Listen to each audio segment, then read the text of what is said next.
નમસ્કાર વિદ્યાર્થી મિત્રો, જય સ્વામિનારાયણ. કેમ છો? મજામાં? હવે ભૂગોળ ગોળ શબ્દ આપણેથી શરૂઆત કરીએ. હવે આર્ટ્સની અંદર તો તમને ખબર હશે કે ભૂગોળ એટલે આર્ટ્સમાં જ આવે છે અને આપણે આર્ટ્સ ભણીએ છીએ. હવે એમની અંદર ચેપ્ટર નંબર 11 વાતાવરણીય ભેજ.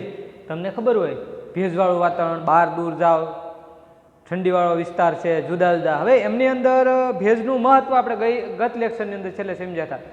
તો આજનો જે પોઈન્ટ છે બાષ્પીભવન. બાષ્પીભવન એટલે પાણીની જે વરાળ બનીને ઉપર જાય છે એને આપણે બાષ્પીભવન. ઘણા વિદ્યાર્થીઓ કહે મને બાષ્પીભવન થઈ જાય, હું વાંચું ને બધું બાષ્પીભવન થઈ જાય, ઉડી જાય. આપણે કહીએ ને કે ખબર નથી રહેતી કઈ બાજુથી, કે યાદ નથી રહેતું. એવા શબ્દોનો પ્રયોગ મજાકમાં કરતા હોઈએ છીએ, પણ ખરેખર વિડીયો જોજો, વ્યવસ્થિત ટેક્સ્ટ બુકનું રીડિંગ કરજો તમે સરળતાથી. અને આ જે બાષ્પીભવનનો પોઈન્ટ છે એ વધીને તમને 1-2 માર્કમાં પૂછાય, 5 માર્કનો કોઈ સવાલમાંથી બાષ્પીભવનનો જે પોઈન્ટ છે એમાંથી પૂછાતો નથી. પણ આપણે પાઠ સમગ્ર સમજવો પડે, જે મુદ્દા આવરી લીધેલા છે. હવે સૂર્યની ગરમીથી પાણીની બાષ્પ, કે સૂર્યની ગરમીથી શું થાય છે કે સૂર્યની ગરમીથી પાણીની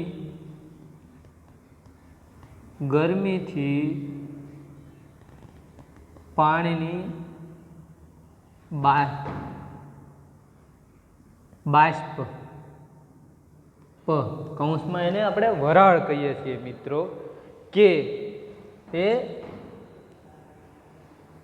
પાણીની જે વરાળ થાય છે, વરાળને શું કહીએ છીએ કે બાષ્પીભવન, કે થવાની ક્રિયાને, કે બાષ્પ થવાની ક્રિયાને તેને આપણે બાષ્પીભવન તરીકે ઓળખીએ છીએ. શું કહીએ છીએ? આનો અર્થ બાષ્પીભવન એટલે શું? તમને કોઈ એવો પ્રશ્ન કરે તો થવાની ક્રિયાને કે બાષ્પીભવન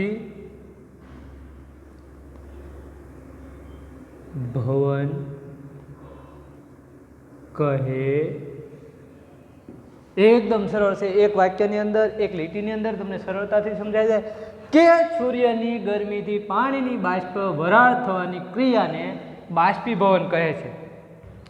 જેમ જેમ તાપમાન વધતું જાય છે તેમ તેમ બાષ્પીભવનની ક્રિયા ઝડપથી બનતી જાય, કે જેવી રીતે તાપમાન વધતું જાય ને બાષ્પીભવનની જે ક્રિયા છે એ ઝડપી બનતી જાય છે. કે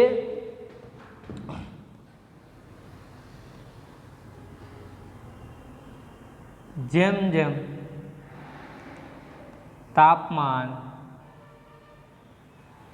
વધતું જાય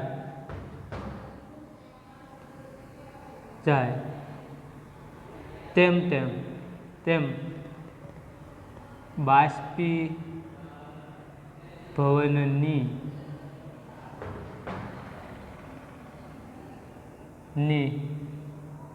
ક્રિયા ઝડપી બનતી જાય છે. જો એટલું ખ્યાલ રાખજો, તેમ બાષ્પીભવનની ક્રિયા ઝડપી બનતી જાય છે અને હવામાં વધુ ને વધુ ભેજ ઉમેરાતો જાય છે અને હવામાં વધુ ને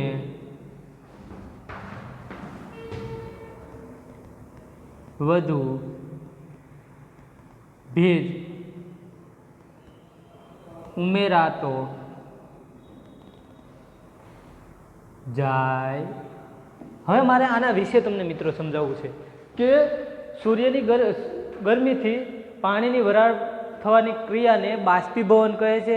જેમ જેમ બાષ્પીભવન વધતું જાય, તમને ખબર છે કે ચૂલા ઉપર કે ગેસ ઉપર જ્યારે તમે સ્ટવ મૂકો, બરાબર, આ જે છે બરાબર, એક નાનકડું પાત્ર લઈ લો પાણીનું, માનો કે આવી રીતે, અને આ તમે છે એક ગેસના સ્ટવ ઉપર મૂકેલું છે.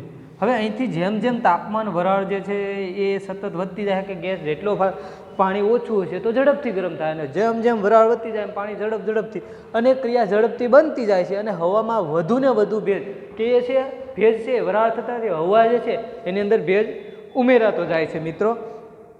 ઉમેરાતો જાય જ્યાં સુધી હવા ભેજ સમાવવાની ક્ષમતા રહેલી છે ત્યાં સુધી હવામાં ભેજ ભળે છે, કે જ્યાં સુધી હવામાં ભેજ જ્યાં સુધી હવામાં ભેજ સમાવી શકવાની જે ક્ષમતા છે, એની કેપેસિટી છે, ત્યાં સુધી એ ભેજ છે, એ ભેજ સમાવવાની ક્ષમતા છે, ત્યાં સુધી એ ભેજ જે છે એ ભળે છે. આમ હવા સંતૃપ્ત થાય છે ત્યાં સુધી બાષ્પીભવનની ક્રિયા ચાલુ રહે, અને હવા જ્યાં સુધી સંતૃપ્ત થાય, જ્યાં સુધી પૂર્ણ થાય મિત્રો, ત્યાં સુધી એ શું થાય છે કે એમાં બાષ્પીભવન થયા કરે છે. હવે બાષ્પીભવનનો તીવ્રતાનો આધાર મુખ્યત્વે તાપમાન કે બાષ્પીભવનની તીવ્રતાનો મુખ્ય આધાર, જો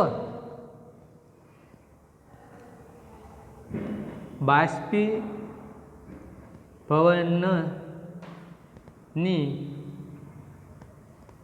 તીવ્રતાનો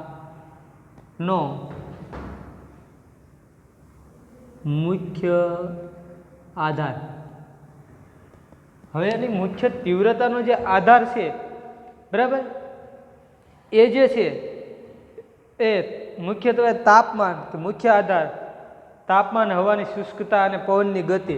તાપમાન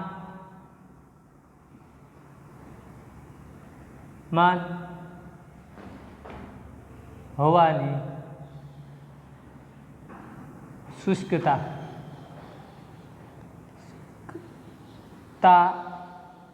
અને શેની પવનની ગતિ, શેની ગતિ કે પવનની ગતિ પર રહેલો છે. શુષ્કતા અને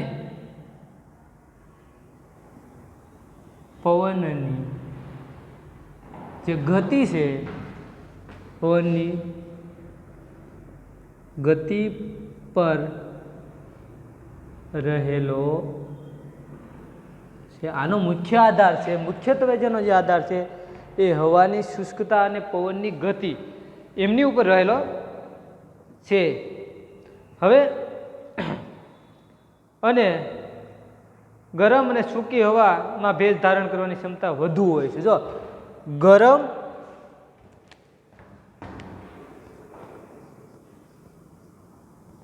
ગરમ અને પછી સૂકી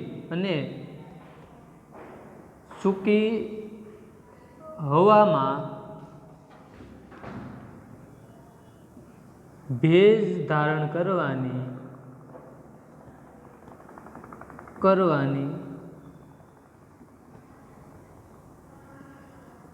ક્ષમતા વધુ હોય છે. આ જે છે એની ભેજ ધારણ કરવાની ક્ષમતા છે એ કેવી હોય છે? વધુ હોય છે. ત્યારબાદ તે પરિણામે તેમાં બાષ્પીભવનની તીવ્રતામાં વધારો કરે છે, અને પરિણામે શું થાય છે કે એની બાષ્પીભવનની જે તીવ્રતા છે, તીવ્રતા એમાં વધારો કરે છે. જળભંડારોની ઉપલી સપાટી પર થઈને વાતાપવનો ભેજને સાથે લઈને આગળ વધે છે, અને જળભંડારોની ઉપલી સપાટી ઉપર કે આગળ જળભંડારો જે છે કે જે જળના સ્થળ ભંડારોની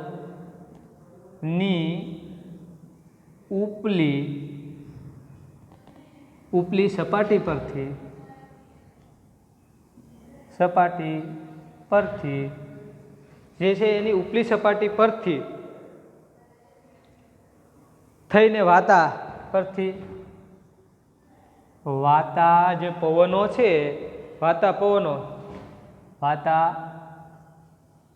પવનો ભેજને લઈને શું કરે છે કે ભેજને લઈને આગળ વધે છે.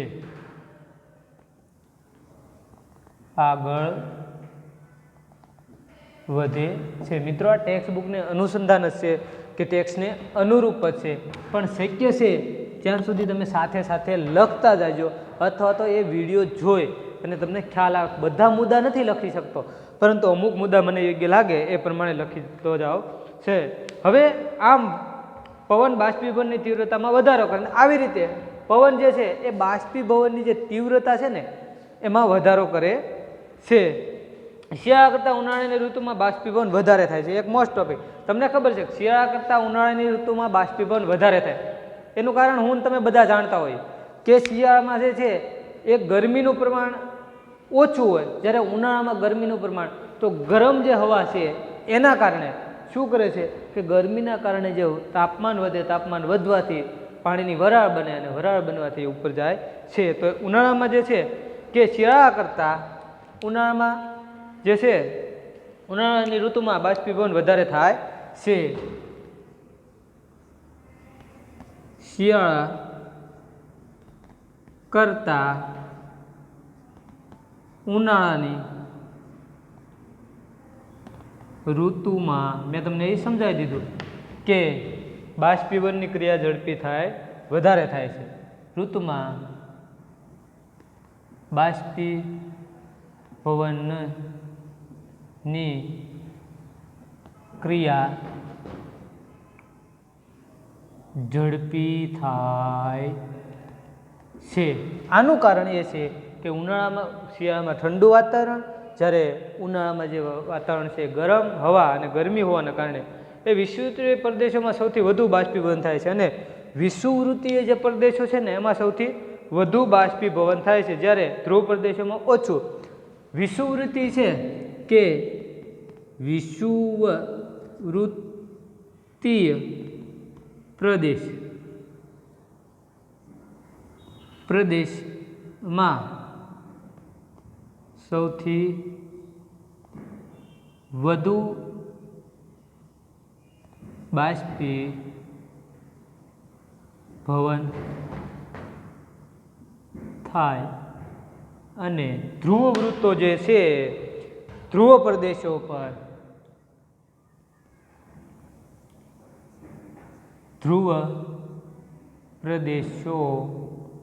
પર સૌથી ઓછું કે ઘણું ઓછું, બરાબર, ઘણું ઓછું બાષ્પીભવન થાય છે. આ એક ખાસ ધ્યાન રાખજો. હવે આ સાથે જે છે એ આપણો પોઈન્ટ છે કે બાષ્પીભવન એનો પૂર્ણ થાય છે. આની અંદર ઘણા બધા પોઈન્ટ આપણે સમજ્યા. હવે મિત્રો આગળ કે નિરપેક્ષ, બરાબર, આર્દ્રતા અને સાપેક્ષ આર્દ્રતા એ આપણા અભ્યાસક્રમની બાદ છે. નિરપેક્ષ આર્દ્રતા અને સાપેક્ષ, આ જે બે પોઈન્ટ છે એ અભ્યાસક્રમની બાદ છે. જ્યાં 30% અભ્યાસક્રમ આપણો 12 છે ને એમાં, તો એને આપણે સમજવાના થતા નથી. તો હવે આની પછીનો જે પોઈન્ટ આવે છે એ મિત્રો આપણો હશે કે જે આગળ વધવાનો છે જે પોઈન્ટ એ જે છે એ ઘનીભવન. કયો પોઈન્ટ છે? આની પછીનો જે આપણે બીજો પોઈન્ટ અત્યારે સમજવાનો છે. આ 5 માર્કમાં પૂછાઈ શકે કે ઘનીભવન, બરાબર, આ જે પોઈન્ટની આપણે અત્યારે ચર્ચા કરવાની છે કે ઘનીભવન એટલે શું, ઘનીભવનને અસર કરતા પરિબળો, એમના વિશેની ચર્ચા. હવે ઘનીભવન અને તેના સ્વરૂપો. ઘનીભવન અને તેના સ્વરૂપો આ જે છે 5 ગુણમાં પૂછાઈ શકે. સ્વાધ્યાય તમે જ્યારે જોશો ત્યારે આ જે છે એ તમને માત્ર ને માત્ર માહિતી માટે તમને અહીંયા જાણ કરું છું કે આ જે સવાલ છે કે ઘનીભવન એટલે શું, ઘનીભવન એટલે શું અને તેના સ્વરૂપો જણાવો. આ જે છે એ પોઈન્ટ આપણે હવે સમજવાનો છે.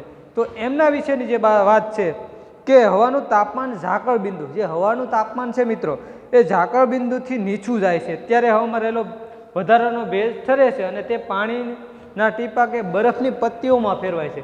કે હવામાં જે રહેલો ભેજ છે એ બરફની પત્તીમાં ફેરવાય છે.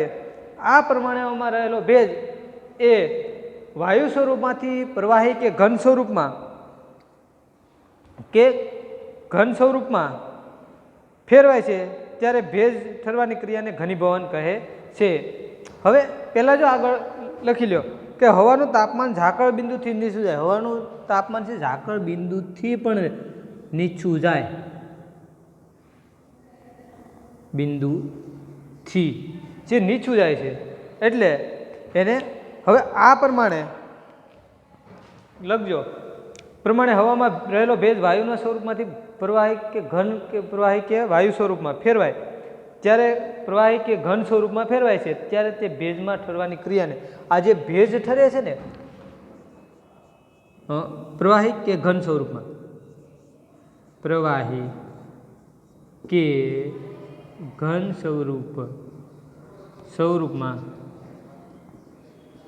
ફેરવાય તો એને શું કહેવાય છે કે ઠરવાની ક્રિયાને, ફેરવાય ઠરવાની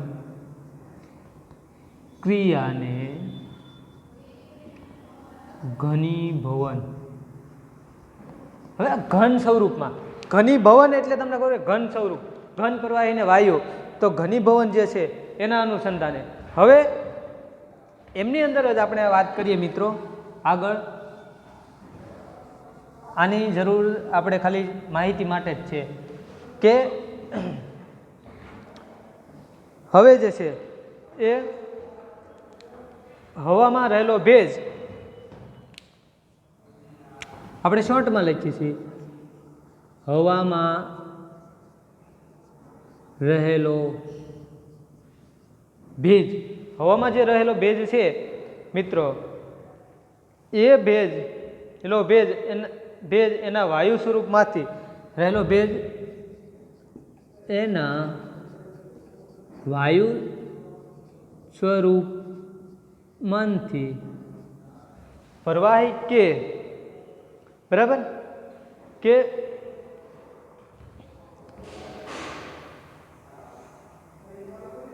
વાયુ સ્વરૂપમાંથી પ્રવાહી કે ઘન સ્વરૂપમાંથી પ્રવાહી કે ઘન સ્વરૂપમાં ફેરવાય. એ ખાસ ધ્યાન રાખજો, એ ઘન સ્વરૂપમાં ફેરવાય છે ત્યારે તે ભેજ ફેરવાય છે ત્યારે તે ઠરવાની જે ક્રિયા છે, જે ઠરવાની જે ક્રિયા છે મિત્રો, એની ક્રિયાને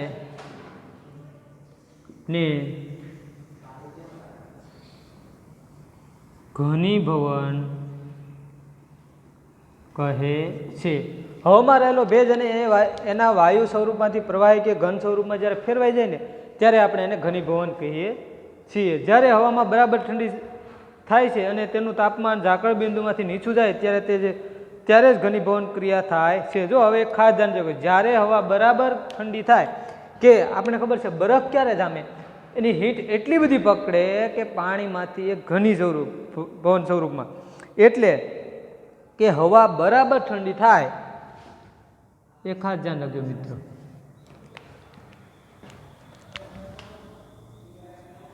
હવા બરાબર ઠંડી થાય કે હવા છે એકદમ બરાબર ઠંડી થાય છે અને તેનું એનું જે તાપમાન છે એ ઝાકળ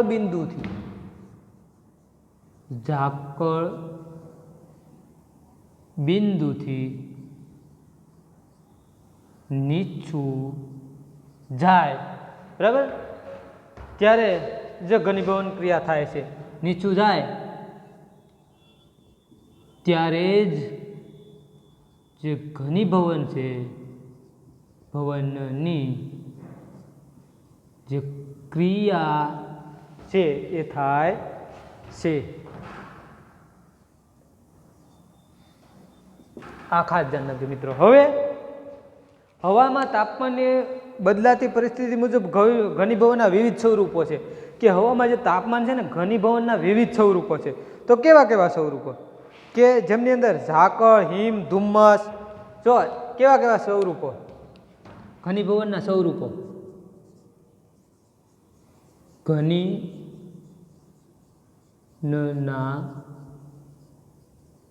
સ્વરૂપો, ઝાકળ, ધુમ્મસ, હિમ, જુદા જુદા પ્રકારે એમનો હવે આ જે જુદા જુદા સ્વરૂપો જે છે એ ઘનીભવનના સ્વરૂપો કે ઝાકળ,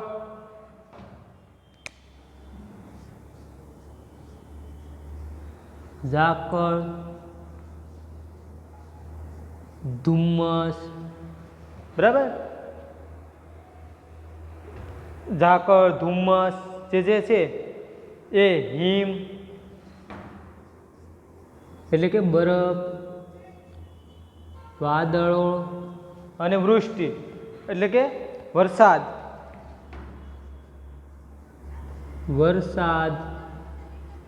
વગેરે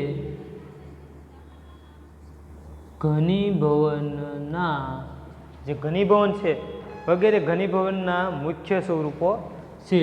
ઘનીભવનના મુખ્ય સ્વરૂપો છે.